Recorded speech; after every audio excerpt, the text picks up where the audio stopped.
how are you all? Welcome to my channel.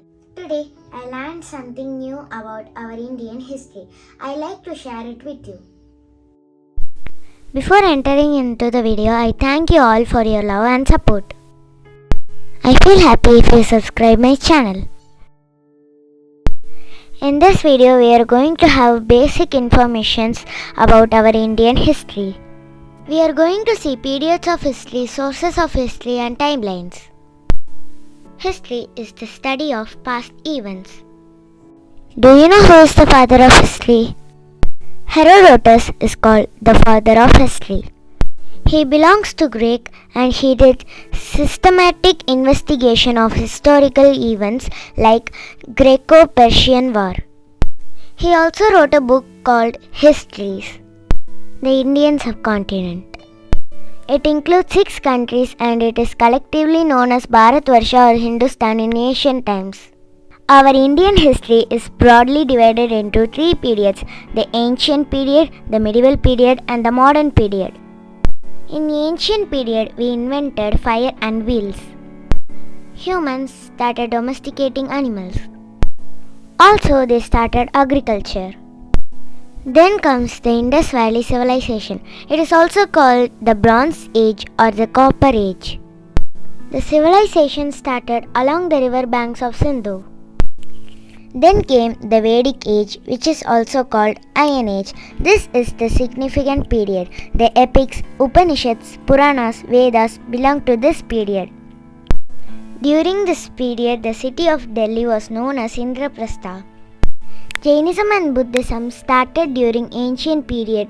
In the south, it was known as Sangam period, where 11 கீழ்கணக்கு நூல்கள் 10 பாட்டு 8 தொகை were written. In north, Magadha Empire was founded by Bimbisara. Then Maurya dynasty founded in 321 BCE by Chandragupta Maurya. His prime minister was Kautilya. He was also known as Chanakya. Alexander, the ruler of Macedonia in Greece, attacked India in his period during 326 BCE. The Prime Minister of Chandragupta, Kautilya, was the architect of Maurya dynasty. Ashoka the Great was a Mauryan king. After Kalinga War, he was converted to Buddhism. During 1st century BCE and 3rd century CE, Satyavahana, Kushans and Sahas ruled Indian subcontinent. Then the rise of Guptas began. Notable Gupta rulers are Samudragupta, also known as Indian Napoleon, and Chandragupta II, also known as Vikramaditya. Kalidas the poet belongs to his court. The medieval period. Rise of Islam and Sufism started during this period. The South India was ruled by Bahmani and Vijayanagar rulers, whereas Delhi Sultanates ruled the north. After Delhi Sultanates, the Mughal came into power. Mughal dynasty was founded by Babur and the last powerful Mughal ruler was Aurangzeb. The arrival of European traders started during the medieval period. Sikhism arrived in India and Guru Arjan Dev Ji compiled Guru Granth Sahib.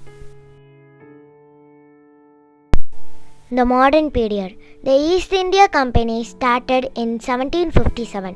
Christianity arrived in early 16th century. The British defeated the Nawab of Bengal, Sirajud-Dowlah, in the Battle of Plassey, 1757. British became the ruler of Bengal. Slowly, British expanded their power.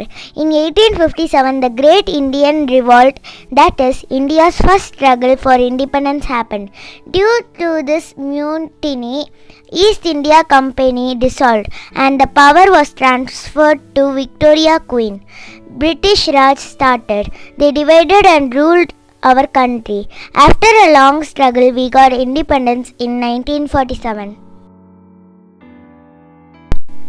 The sources of history. Foreign sources, literary sources and archaeological sources are considered as the rich source of our history.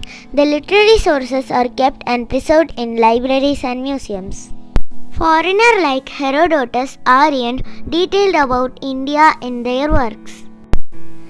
Greek kings sent their ambassadors to Pataliputra, which in present known as Patna. Do you know Magadha king Ajatasattu built Pataliputra? Megasthenes, a Greek ambassador, came to the court of Chandragupta Maurya. In his book Indica, he wrote about Indian society and culture. Many Chinese travelers visited India as Buddhist pilgrims. Huangsang gave valuable account about Harshavardhana and some other contemporary kings of North India.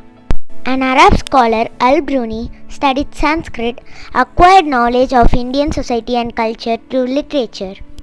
Literary sources. The epics, Puranas, Upanishads, Vedas are ancient literatures. They are religious in nature. Puranas and epics are considered as our history. There are 4 Vedas. They are Rig, Yajur, Sama, Atharvana. Ramayana and Mahabharata are 2 epics. Dharmashastra was collection of rules and regulations. Arthashastra, which was written by Janakya, is a book on statesmancraft. The Sangam literature or collection of poems describes events till 4th century CE. Archaeological sources of history. Archaeologists, while digging, sometimes come across some objects buried in the soil and sand. They studied them to get some information about the period in which they made. Such objects are called artifacts. By the way, archaeologists are the people who study about old buildings, objects and coins. Coins are one of the valuable archaeological source of information. They tell us about the ruling period of a king, the economy of the kingdom, the business or trade of the king with other countries. Monuments are archaeological source of history. Inscriptions are also reliable source of history. This is the Great Bath of Mohenjo-daro. It is a remarkable feature of Harappan civilization. You may notice this recreation of Great Bath in the movie Mohenjo-daro, in which you may also notice that Pooja Hegde holding the bronze dancing girl statue from Harappan civilization.